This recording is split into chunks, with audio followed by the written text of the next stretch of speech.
नवरात्री निमित्त नवदुर्गांची विशेष मुलाखत. हॅलो हाय नमस्कार, मी आहे आर.जे. समृद्धी. तुम्ही ऐकत आहात रेडिओ मनभावन 90.8 FM. तर श्रोतेहो, सर्वप्रथम सगळ्यांना नवरात्रीच्या खूप खूप शुभेच्छा. नवरात्रीनिमित्त आपण वेगवेगळ्या क्षेत्रातल्या वेगवेगळ्या महिलांचे इंटरव्ह्यू आपण घेत आहोत. त्याच संबंधित आज माझ्यासोबत आहेत एक दुर्गा, त्या म्हणजे कांचन पाटील. त्या एक गृहिणी सुद्धा आहेत आणि आपल्या इथं रेडिओ मनभावनच्या स्टुडिओमध्ये त्या फ्रीलान्सिंग वर्क सुद्धा करतात. तर चला मग त्यांच्याशी याबद्दलच विशेष चर्चा करूयात. मॅम, मी तरी तुमचं इंट्रोडक्शन श्रोत्यांना करून दिलंय. तुम्ही तुमच्या आवाजात एकदा छान परत इंट्रोडक्शन करून द्या. थँक्यू. माझं नाव कांचन रमेश पाटील. मी पिंपराळा येथे राहते. मी गृहिणी आहे आणि मला वेगवेगळे छंद पण जोपासायला आवडतात. नक्कीच मॅम, मला तुमचे छंद ऐकायला नक्की आवडेल. काय सांगाल तुमच्या छंदांबद्दल? मला मेहंदी काढायला आवडते, मला शिवण करायला आवडतं. मी शिवण क्लासही घेतले, मेहंदी क्लासही घेते. नंतर वाचन आवडतं. वाचनामध्ये मला कथा वाचन, कविता वाचन असं आवडतं आणि वाचलेल्या कथा किंवा गोष्टी या सांगायलाही आवडतात मला. वाव, असं आहे माझं. आणि मला रेकॉर्डिंगची पण आवड आहे. आणि तुम्ही म्हणलं की तुम्हाला कविता वाचन वगैरे वगैरे करायला आवडतात. यातलं तुम्ही काही सादर करू शकतायत का?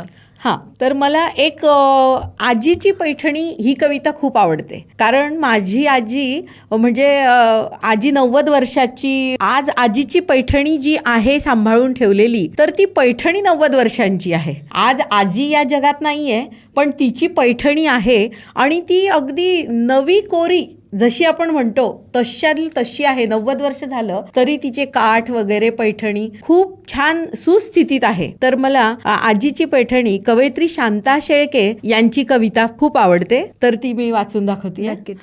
शांता शेळके यांची कविता. आजीची पैठणी. फडताळात एक गाठोडे आहे, त्याच्या तळाशी अगदी खाली जिथे आहेत जुने कपडे, कुंचा टोपडी शेले शाली. त्यातच आहे घडी करून जपून ठेवलेली एक पैठणी. त्यातच आहे घडी करून जपून ठेवलेली एक पैठणी. नारळी पदर, जरी चौकडी, रंग तिचा सुंदर धाणी. माझी आजी लग्नामध्ये हीच पैठणी नेसली होती. माझी आजी लग्नामध्ये हीच पैठणी नेसली होती. पडली होती साऱ्यांच्या पाया, हाच पदर धरून हाती. पैठणीच्या अवतीभोवती दरवळणारा सूक्ष्म वास. पैठणीच्या अवतीभोवती दरवळणारा सूक्ष्म वास. ओळखीची अनोळखीची जाणीव गूढ आहे त्यास. धूप कापूर उदबत्त्यातून जळत गेले किती श्रावण. धूप कापूर उदबत्त्यातून जळत गेले किती श्रावण. पैठणीने या जपले एक तन एक मन. खस हिन्यात माखली बोटे पैठणीला केव्हा पुसली. खस हिन्यात माखली बोटे पैठणीला केव्हा पुसली. शेवंतीची चमेलीची आरास पदरा आडून हसली. वर्षामागून वर्षे गेली संसाराचा सराव झाला. वर्षामागून वर्षे गेली संसाराचा सराव झाला. नवा कोरा कडक पोत एक मऊ पण आल्याला. पैठणीच्या घडीघडीतून अवघे आयुष्य उलगडत गेले. पैठणीच्या घडीघडीतून अवघे आयुष्य उलगडत गेले. अहेवपणी मरण आले, आजीचे माझ्या सोने झाले. कधीतरी ही पैठणी मी धरते उरी कवळून. कधीतरी ही पैठणी मी धरते उरी कवळून. मऊ रेशमी स्पर्शामध्ये आजी भेटते मला जवळून. मऊ रेशमी स्पर्शामध्ये आजी भेटते मला जवळून. मधली वर्षे गळून पडतात कालपटाचा जुळतो धागा. मधली वर्षे गळून पडतात कालपटाचा जुळतो धागा. पैठणीच्या चौकड्यांनो आजीला माझे कुशल सांगा. आजीला माझे कुशल सांगा. नक्कीच मॅम, खूप छान कविता तुम्ही सादर केली आहे. म्हणजे ही कविता ऐकून प्रत्येकालाच प्रत्येकाची आजी आठवेल. नक्कीच. या पुढचं क्वेश्चन मला तुम्हाला विचारावं असं वाटतं, तुमच्या शिक्षणाबद्दल आणि तुमच्या बालपणाबद्दल काय सांगाल? माझं बालपण यावल येथे गेलंय. यावलला तारकेश्वर विद्या मंदिरमध्ये प्राथमिक शिक्षण झालंय माझं. आणि 5वी ते 10वी सरस्वती विद्या मंदिर यावल. नंतर फैजपूरला DN कॉलेजला मी ग्रॅज्युएशन केलंय. आणि 20 म्हणजे शिक्षणाला वयाची अट नसते असं म्हणतात. तर तसं 20 वर्षाच्या गॅप नंतर MA हिंदी मी MJ कॉलेजला केलंय. Wow, great. तुम्ही MJच्याच एक स्टुडंट आहात. हां, म्हणजे माझ्याच कॉलेजला मी रेडिओला काम करते, मनभावनला. नक्कीच मॅम, तुमच्या फॅमिलीबद्दल काय सांगाल?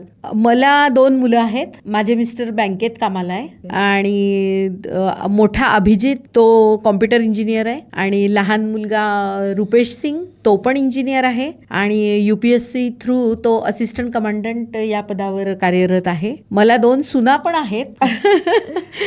मोठी पूजा, लहान आरती, त्या पण सुशिक्षित आहेत.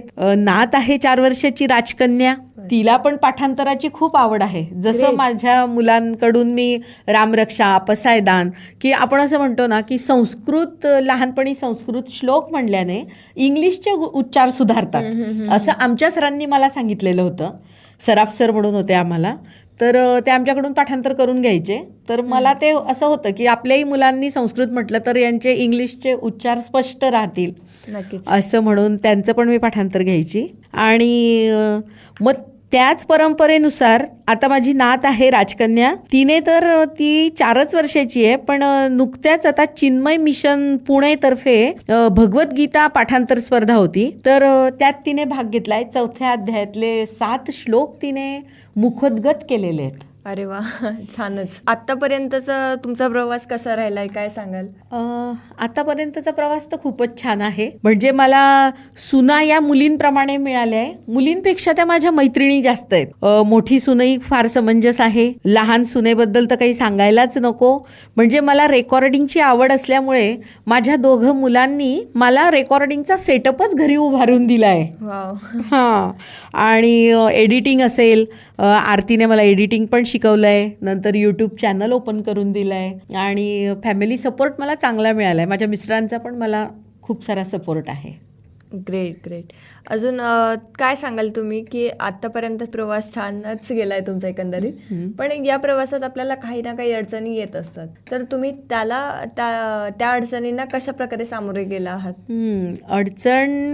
अडचण तर तशी काही नाही आली, पण जर एकंदरीत अडचण आली तर आम्ही सर्वजण मिळून चर्चा करतो. चर्चेतून एक म्हणजे मुलं त्यांच्या पप्पांचा शब्द टाकत नाही, पप्पा जे म्हणतील ती पूर्व दिशा असते. म्हणजे प्रत्येक आलेल्या संकटावर या चर्चा केली जाते. चर्चेतून एक निर्णय निघतो आणि तो सर्वांना मान्य असतो. त्याच्यामुळे जम्बलिंग होत नाही. म्हणजे नाही तर कसं होतं, एखाद्या फॅमिलीमध्ये 4 जण असले तर 4 जणांची 4 मतं पडल्यावर आपण कुठल्याही निर्णयाला नाही पोचू शकत.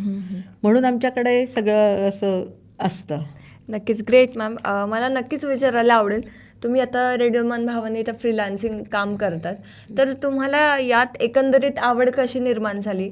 म्हणजे कधी ठरवलं की मला पण रेडिओमध्ये काम करायची इच्छा आहे वगैरे? तर मुलांचं एक होतं की मम्मी स्वतःला कमी नाही लेखायचं, म्हणजे आपणही काहीतरी करू शकतो, तू फक्त घरातच राहू शकते आणि घरातलंच आम्हाला संस्कार घडवू शकते असं नाही. तर तू ठरवलं मनाशी तर कुठलेही क्षेत्र तुझ्यासाठी असं नाही आहे की तू करू शकणार नाही, तू ते करू शकतेस. आणि जीवन जगत असताना मी एक असं सांगू इच्छिते, मुलांना पण मी शिकवलंय ते, की प्रत्येकाने कार पूल केली पाहिजे. आता CAR कार पूल करणे म्हणजे प्रत्येकाने कार शिका असं नाहीये. तर CAR कार म्हणजे C मीन्स चेंज. म्हणजे जर आपण समजा आता कॉलेज लाईफ जगतोय किंवा फॅमिली लाईफ जगतोय तर C मीन्स चेंज. म्हणजे जर आपण समोरच्या व्यक्तीला बदलवू शकत नाहीये तर आपण चेंज होऊन जायचं आणि त्या व्यक्तीला आपल्या पद्धतीने जे काय समजवायचंय आपल्याला ते आपण त्याला समजवायचं. मग ती व्यक्ती जे घेईल ते घेईल, पण आपण आपल्या मनाला मनस्ताप नाही करून घ्यायचा. नंतर CA म्हणजे आपण समोरची व्यक्ती जशी आहे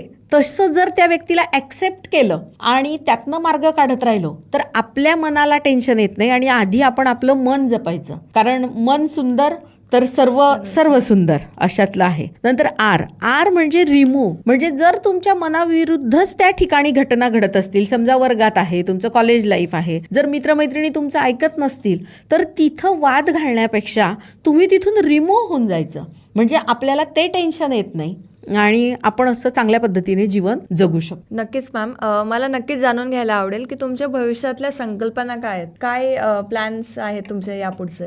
बरं, आता मी मनभावन रेडिओ 90.8 FM जॉईन केलेलं आहे आणि आता रिटायरमेंट पण जवळ येत आहे माझ्या मिस्टरांचं. त्याच्यामुळे प्लॅन असा आहे की काही दिवस पुण्याला जायचं मोठ्या मुलाकडे, तिथे पण नातीला शिकवायचं, नातीकडे लक्ष द्यायचं. नंतर लहान मुलगा असिस्टंट कमांडंट आहे, त्याच्या दर 3 वर्षांनी बदल्या होणार आहे, तर भारत भ्रमण तर त्याच्याबरोबर करायचं आहे. आणि आम्हाला फिरायचा पण फिरण्याची आवड असल्यामुळे आम्ही सर्व भारत भ्रमण करणार आहोत रुपेश सोबत. नक्कीच मॅम, खूप छान प्लॅन केलेला आहे तुम्ही यापुढचा.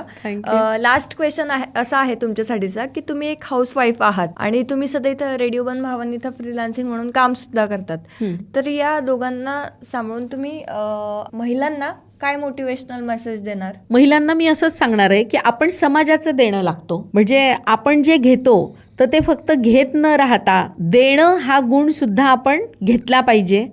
यासंबंधी एक विंदा करंदीकरांची कविता आहे, ती मला इथे म्हणावीशी वाटते.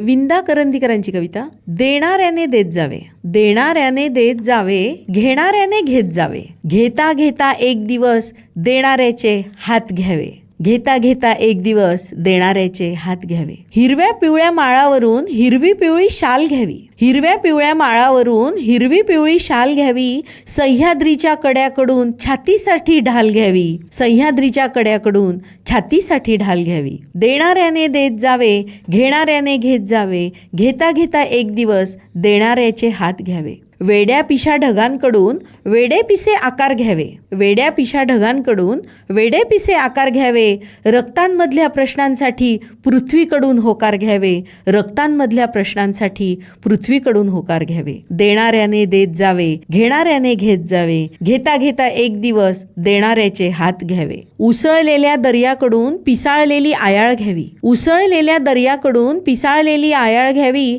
भरलेशा भीमेकडून तुकोबाची माळ घ्यावी, उसळलेल्या दर्याकडून पिसाळलेली आयाळ घ्यावी, भरलेशा भीमेकडून तुकोबाची माळ घ्यावी. देणाऱ्याने देत जावे, घेणाऱ्याने घेत जावे, घेता घेता एक दिवस देणाऱ्याचे हात घ्यावे, घेता घेता एक दिवस देणाऱ्याचे हात घ्यावे.